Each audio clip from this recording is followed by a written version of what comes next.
What do you have too much of?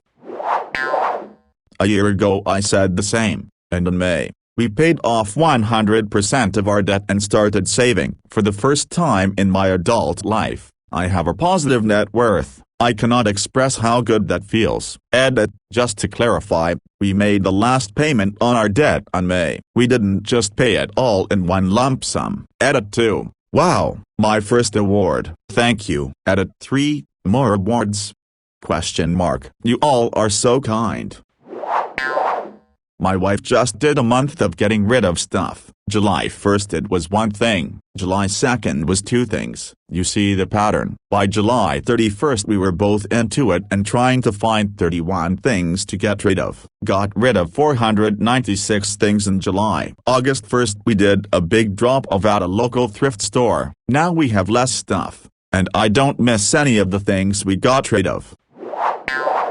I have thoughts about this. I'm in my 40s and for most of my life I had an unending series of unfinished projects that I felt guilty about. Today, I am able to finish some stuff, including some pretty large, hard projects. Better, I don't feel guilty about the stuff I don't finish. The trick for me is to be deliberate and mindful about why I'm embarking on a particular project. If it's because I want to feel good by sharing something with others, accomplishing a difficult, challenging task, proving to myself that I can do something, getting the social cachet of being a creative, productive person. Maybe this is shallow, but who doesn't like to feel impressive in the eyes of their peers? Then the goal of the project is the product and I focus my attention and discipline on it. I try to have as few of these as possible, like only one at a time, so that my willpower is not diluted. If it's because I want to feel good by improving a skill, exploring an unfamiliar domain or learning something new, relaxing by tinkering on something I like, then the goal of the project is the process and I don't feel bad about not finishing. The real treasure is all the stuff I learned and did along the way, and there is no real destination. I can have as many of these as I want because there's no real failure mode here. They're all recreation. Once I got more honest and clear with myself about my goals for each project, I started to be able to finish the ones where that mattered and stopped feeling bad about the ones where it doesn't.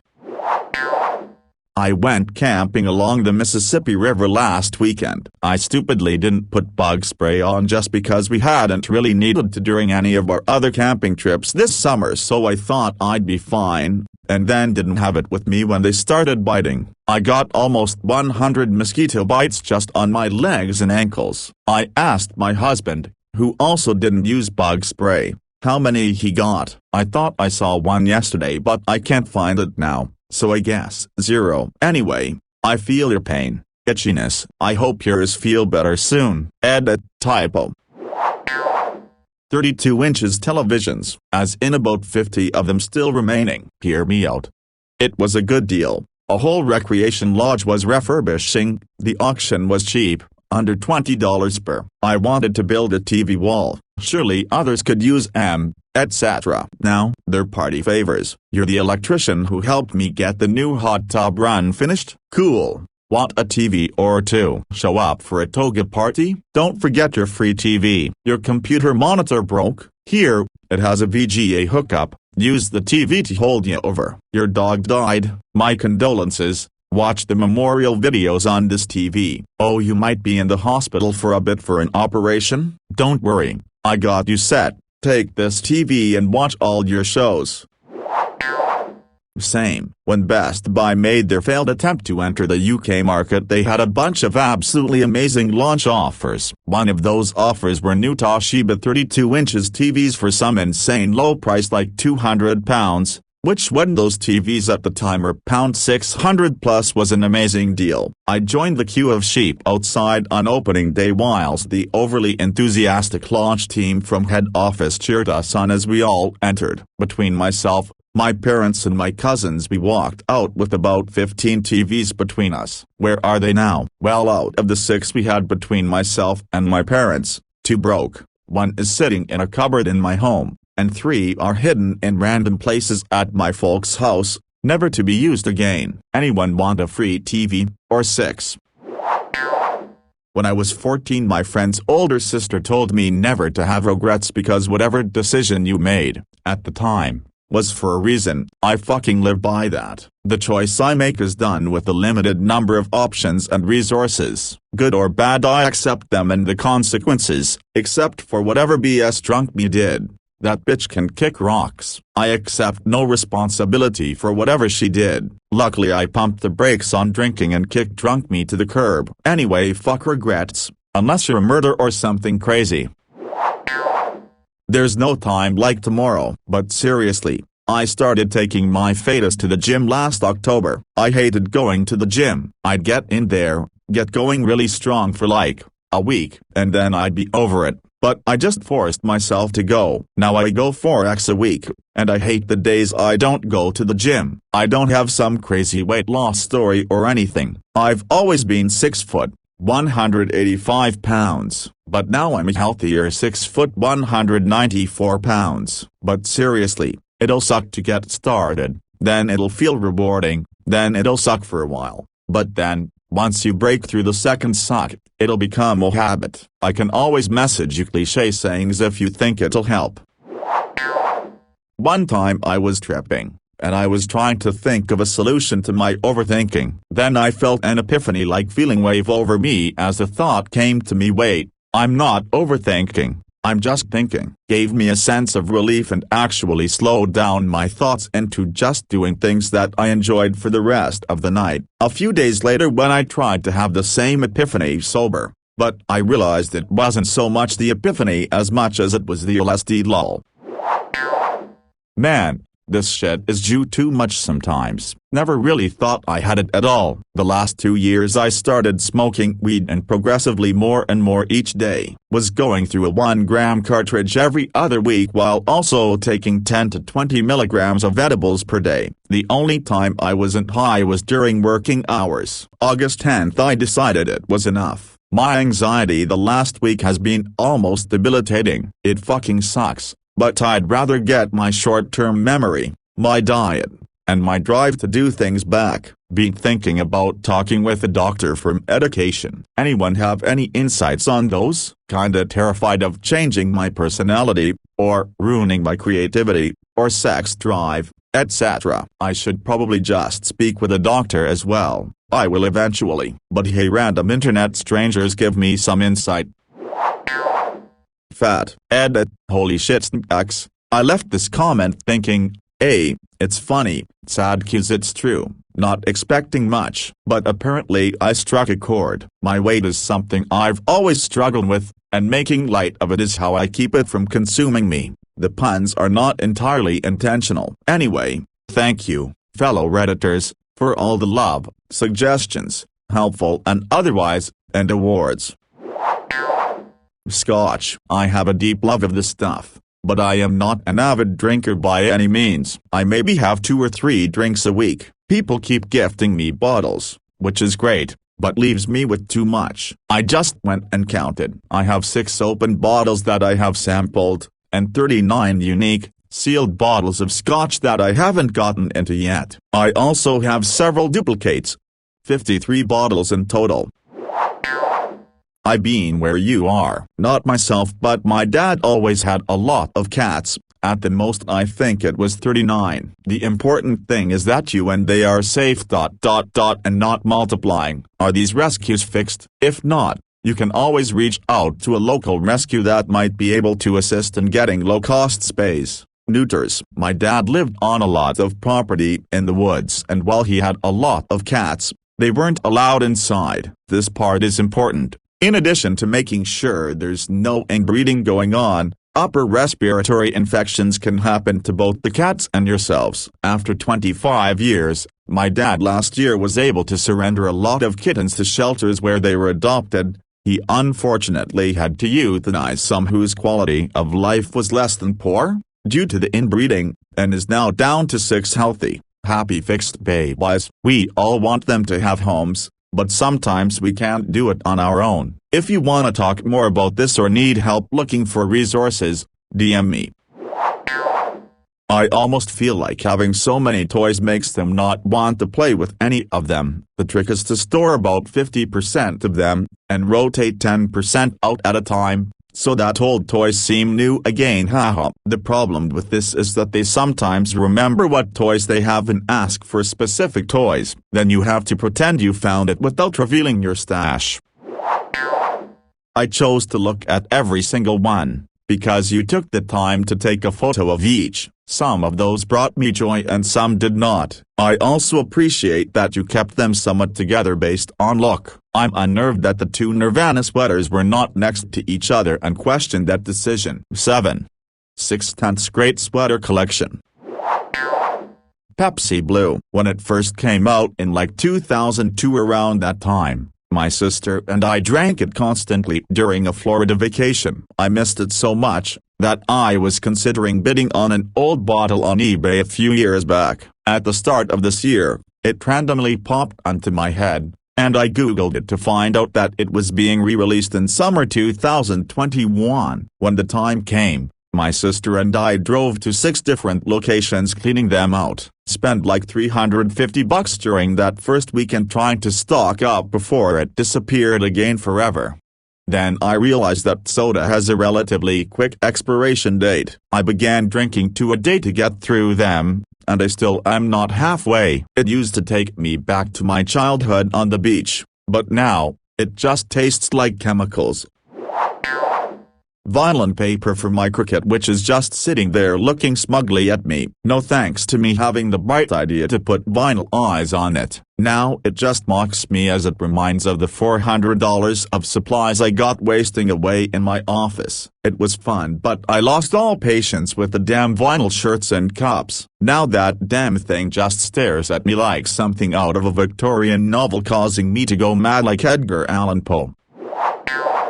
I'm an obsessive hoarder, so I quite literally have too much of just about everything. I keep everything ranging from CDs, books, movies, instruments and old tech like consoles and PC parts to cinema ticket stubs, old college and university projects, old toys I used to have as a child, almost every single handwritten thing someone's done for me, old whiskey bottles and many, many more. At first I thought I just enjoyed collecting things, and in many ways I do. However, I've since realized I actually struggle to part with items regardless of how insignificant they are.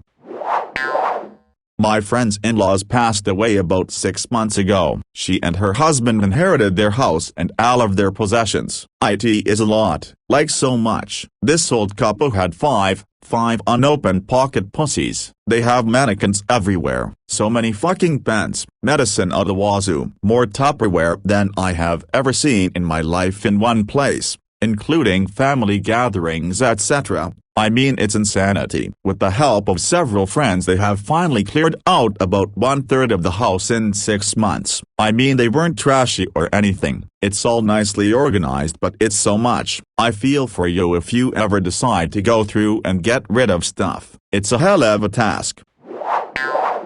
Jigsaw puzzles. I started doing them again during the lockdown and got hooked, and ended up with far too many. Just yesterday I realized quite how much space they were taking up. I decided to trim the collection down to a single shelf, with the rest going to the charity shop. The rule now is that any new puzzle must fit on that one shelf, and if that means discarding one of the ones already there, so be it. Way too many thoughts. My thoughts are always, well, what if this happens? What if that happens? And then I have to make backup plans in my head, in case any of those what-ifs happen. I know I have anxiety, it's documented, but I do not know what things are considered my anxiety, or what things is considered my ADHD. Underwear and socks, actually clothes in general, but for like 2 years I was living in a basement apartment that didn't have washer/dryer hookups. So I'd often go buy underwear and socks in lieu of having to go do laundry. I'm 37 and still have tons of clothes from HS that still fit. My style hasn't really changed. Plus I like thrift store shopping, so yeah. Way too many clothes. Keep telling myself I'm gonna do the thing where I put all my hangers backwards, And once I've worn/washed something, turn it around, and after a year all the ones still backwards would donate, but haven't gotten around to it. I bought 3 Blu-rays, Mission Impossible Ghost Protocol, the first of the Star Trek remakes, and Kick-Ass. It was a lightning sale and something glitches. They sent me 15 of each. I don't know why that number. They didn't even show up all at once. I got the first 3 and was happy. Then I got 4 more, and then 7. I called Amazon to stop them, but they were like, well, you have like 20 more in transit, but I have no idea why. I am putting in the system that you can keep them. Merry 10 days after Thanksgiving, I guess. Some kind of glitch. Too bad I didn't buy 3 phones. At any rate, I give them away to anybody who comes to the house. People love free shit, and it's a funny story. Regrets, not of things I've done, but things I never did. I wish I had asked her out. I wish I had told that person I really loved them. I wish I had spent more time. I wish I had been there for someone. I wish I had put aside work and gone on that trip. I wish I had appreciated more. Don't take anything in this life for granted. Any of it.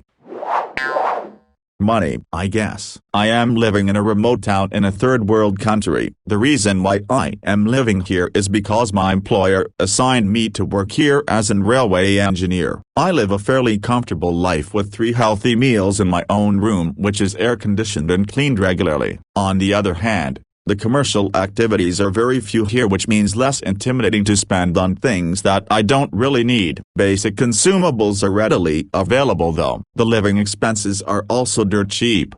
$100 will last me for a month. My income is $350 per month and could save $250 every month. You might think this is a very low saving amount, but money is just a paper if you have nowhere to spend. My country, despite her poor economy, provides universal healthcare to all people. Last month, I contracted COVID-19 virus and did not cost me a penny for my recovery. Medicines, meals, accommodation during the quarantine are all free. Moreover, I am waiting for the beneficial allowance from Social Security Board for the days that I am absent due to this unforeseeable virus infection. I think staying a step back from the shining city lights and never-ending usage of social medias will make you feel relieved and mindful. After leaving my city life for 3 years, what I've realized is that the most important things in this world is to make yourself healthy, happy and beloved.